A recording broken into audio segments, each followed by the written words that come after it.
2023ರ ಚುನಾವಣೆ ನಂತರ ಸುಮಾರು 3 ವರ್ಷಗಳು ಕಳೆದರೂ ಇಲ್ಲಿಯ ತನಕ ಕುರ್ಚಿಯ ಸಮಸ್ಯೆ ಇನ್ನೂ ಬಗೆಹರಲಿಲ್ಲ. ಇವರು ಅಭಿವೃದ್ಧಿ ಕಡೆ ಇನ್ನು ಎಲ್ಲಿ ಗಮನ ಹರಿಸುತ್ತಾರೆ ಸಿಎಂ ಸಿದ್ದರಾಮಯ್ಯ ಅವರು? ಸಿಎಂ ಬದಲಾವಣೆ ಕುರಿತು ಮಾತನಾಡಿದ ಮಾಜಿ ಉಪಸಭಾಪತಿ ಜೆ.ಕೆ. ಕೃಷ್ಣಾರೆಡ್ಡಿ ಅವರು ಚಿಂತಾಮಣಿ ನಗರದಲ್ಲಿ ಮಾಧ್ಯಮಗಳಿಗೆ ಉತ್ತರಿಸಿದರು. ಅಂದಿನಿಂದ ಇಂದಿನವರೆಗೂ ಕಾಂಗ್ರೆಸ್ ಪಕ್ಷದಲ್ಲಿ ಕುರ್ಚಿ ಕಿತ್ತಾಟದಲ್ಲಿ ತುಂಬ ಬ್ಯುಸಿಯಾಗಿದ್ದಾರೆ. ಇನ್ನು ಡಿ.ಕೆ. ಶಿವಕುಮಾರ್ ಸಿಎಂ ಆಗಲಿ, ಸಿದ್ದರಾಮಯ್ಯ ಆಗಲಿ, ಇವರಿಬ್ಬರಲ್ಲಿ ಯಾರಾದರೂ ಸಿಎಂ ಆಗಲಿ, ಆದರೆ ನಮಗೆ ಒಳ್ಳೆಯ ಆಡಳಿತ ನಡೆಸಬೇಕು, ಜನಸಾಮಾನ್ಯರಿಗೆ ಉತ್ತಮ ಕೆಲಸಗಳನ್ನು ಮಾಡಬೇಕು. ಇಂದು ನಾಡಿನಲ್ಲಿ ಅಭಿವೃದ್ಧಿ ಕೆಲಸಗಳು ಕುಂಠಿತಗೊಂಡಿದೆ. ಹಾಗೆಯೇ ನಮ್ಮ ಕ್ಷೇತ್ರದಲ್ಲಿ ನೀರಾವರಿ ಯೋಜನೆಗಳು ಸಹ ತುಂಬ ಕುಂಠಿತಗೊಂಡಿವೆ. ಇನ್ನು ಜನರಿಗೆ ಪಂಚ ಗ್ಯಾರಂಟಿಗಳನ್ನು ತಂದರು. ಅದರಲ್ಲಿ ಈ ಸರ್ಕಾರ ಬಂದು ಈಗಾಗಲೇ 36 ತಿಂಗಳು ಕಳೆದಿದೆ. ಗೃಹಲಕ್ಷ್ಮಿ ಯೋಜನೆಯಲ್ಲಿ 10 ತಿಂಗಳ ಹಣ ಬಾಕಿ ಉಳಿದಿದೆ ಎಂದು ಕಾಂಗ್ರೆಸ್ ಪಕ್ಷದ ವಿರುದ್ಧ ಗುಡುಗಿದರು.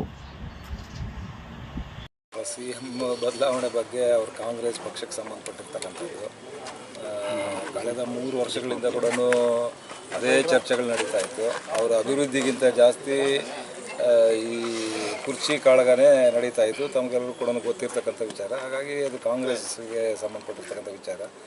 ನಮಗೇನು ಇವಾಗ ಯಾರು ಮುಖ್ಯಮಂತ್ರಿ ಆದರೂ ಕೂಡ ಒಳ್ಳೆ ಕೆಲಸ ಆಗಬೇಕು, ಅಭಿವೃದ್ಧಿ ಆಗಬೇಕು. ಇವತ್ತು ಅಭಿವೃದ್ಧಿ ಕುಂಠಿತ ಆಗಿದೆ, ನೀರಾವರಿ ಯೋಜನೆಗಳು ಕುಂಠಿತ ಆಗಿದೆ. ಮತ್ತು ಈಗ ಗ್ಯಾರಂಟಿಗಳು ಅಂತ ಏನು ಇವ್ರು ತಗೊಂಡ್ಬಂದರು. ಇವತ್ತು 10 ತಿಂಗಳು ಬಾಕಿ ಇದೆ. 36 ತಿಂಗಳಾಗಿದೆ ಈ ಸರ್ಕಾರ ರಚನೆ ಆಗಿ. 26 ತಿಂಗಳು ಇವ್ರು ಕೊಟ್ಟಿರ್ತಕ್ಕಂಥದ್ದು. 10 ತಿಂಗಳ ಹಣ ಇವತ್ತು ಒಬ್ಬೊಬ್ಬ ಮಹಿಳೆಗೆ 20,000 ರೂಪಾಯಿ ಬಾಕಿ ಇಟ್ಕೊಂಡಿದ್ದಾರೆ. ಅಂದರೆ 1,26,00,000 ಮಹಿಳೆಯರಿಗೆ ಬಾಕಿ ಇದೆ. 25,000 ಕೋಟಿ ಬಾಕಿ ಇಟ್ಕೊಂಡಿದ್ದಾರೆ.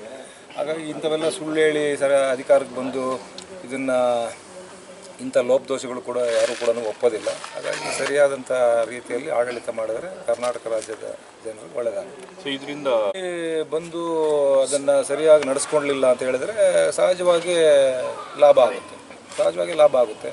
ಅವ್ರು ಹೇಳಿರ್ತಕ್ಕಂಥ ಎಲ್ಲ ವಿಚಾರಗಳಲ್ಲಿ ಕೂಡ ಕರೆಕ್ಟಾಗಿದ್ದರೆ ಅನುಕೂಲ ಆಗುತ್ತೆ. ಸುಳ್ಳುಗಳಲ್ಲಿ ಇವಾಗ ನಾನು ಹೇಳ್ತಾ ಇದ್ದೀನಲ್ಲ, ಅವ್ರು ಹೇಳಿ ಇವತ್ತು ಯಾರಾದರೂ ಬಂದು ನಾವು ಎಲ್ಲ ಕೊಟ್ಬಿಟ್ಟಿದ್ದೀವಿ ಅಂತ. 36 ತಿಂಗಳು ಸರ್ಕಾರ ರಚನೆ ಆಗಿ 26 ತಿಂಗಳು ಕೊಟ್ಟಿದ್ದಾರೆ 2,000. ಇನ್ನು 10 ತಿಂಗಳದ್ದು ಬಾಕಿ ಇಲ್ಲ, ಕೊಡಲಿಲ್ಲ. ಒಂದೊಂದು ಮಹಿಳೆಗೆ 20,000 ಬಾಕಿ ಇದೆ. 1,26,00,000 ಮಹಿಳೆಯರಿಗೆ ಬಾಕಿ ಇಟ್ಕೊಂಡಿದ್ದಾರೆ. 25,000 ಕೋಟಿ ಬಾಕಿ ಇದೆ. ಈ ರೀತಿ ವಿಚಾರಗಳಿದ್ದಾಗ ಜನ ಯಾರು ಕೂಡ ಒಪ್ಪೋದಿಲ್ಲ. ಸಹಜವಾಗಿ ಲಾಭ ಆಗುತ್ತೆ NDAಗೆ.